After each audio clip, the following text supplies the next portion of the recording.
Partons à présent très loin de France. Je vous emmène sur les traces de chasseurs de primes un peu particuliers.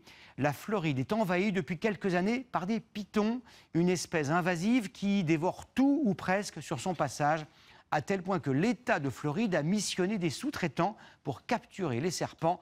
Amandine Atalaya et Adrien Ponsard, n'écoutant que leur courage, qui est grand, ont suivi cette traque de très près.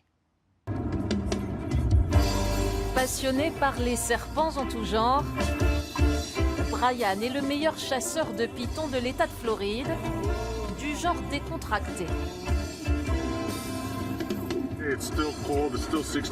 Il a fait froid cette nuit, donc il y a une chance de les voir se réchauffer au soleil ce matin.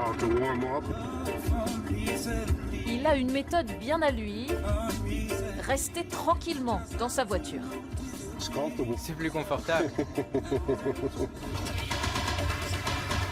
Chasseur donc des temps modernes, avec sa radio qui hurle en mode électro, il scrute les forêts dans cette drôle de posture. Si j'en vois un, c'est la décharge d'adrénaline. Et alors qu'il nous montre un crocodile, À part ça, il n'y a plus que des pitons ici. comme si la nature voulait lui donner raison, voilà notre flegmatique Brian en claquette, récompensé dans sa quête.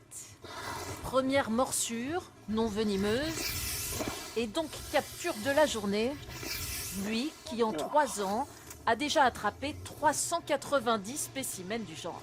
Ça y est, il est calme. Et moi je saigne. Ils détruisent tout l'écosystème, pas juste un peu, complètement.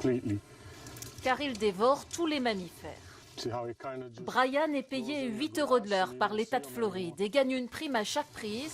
Pour ce python de 2,50 m et 12 kg, il touchera 175 € et en bonus, Avant, je leur enlevais la peau moi-même.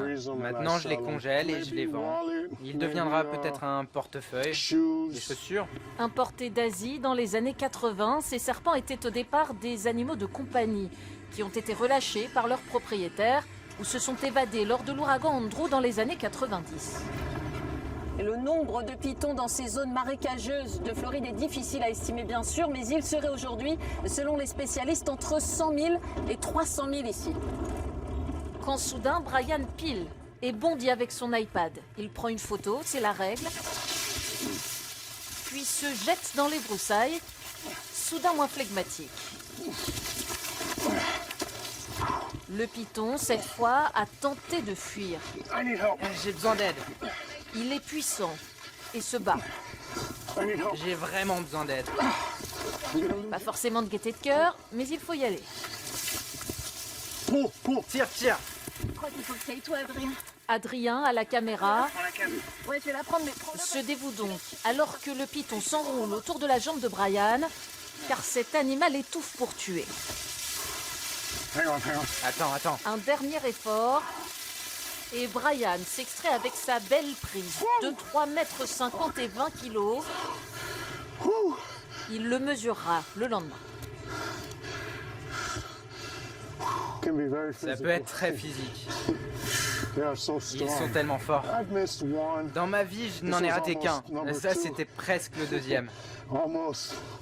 Pour la photo officielle, il faut cadrer serré car Brian, comme pour les coins à champignons, ne dévoile pas ses coins à pitons et nous n'assisterons pas à la mise à mort. Le lendemain, avec cette fois une sorte d'Indiana Jones des Everglades, nouvelle quête en canoë.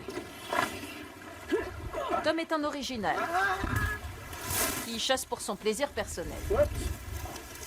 Trop rapide. Très grande vitesse. L'air de rien, il a tout de même attrapé 800 pitons dans sa vie. Cette petite île pourrait parfaitement abriter des nids de pitons. Pendant 4 heures, sous 30 degrés, Tom ne cessera jamais de nous parler, mais malgré tous ses efforts, zéro trouvaille, preuve que les chasseurs de pitons rentrent souvent déçus. Attention, juste de l'herbe.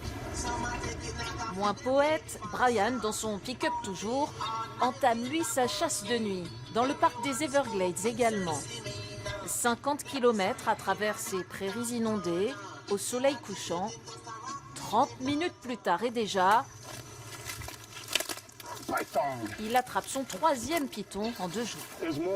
C'est plus excitant de jour, mais c'est plus facile de les voir la nuit parce qu'ils brillent.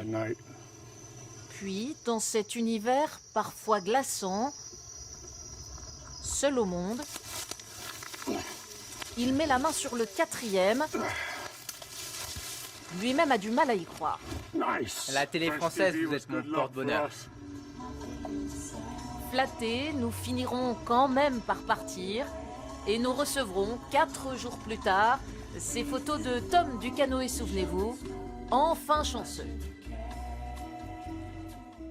Mais oui, bien sûr. Alors, si vous ne savez pas quoi faire pendant vos prochaines vacances dans les Everglades, sachez qu'il reste des postes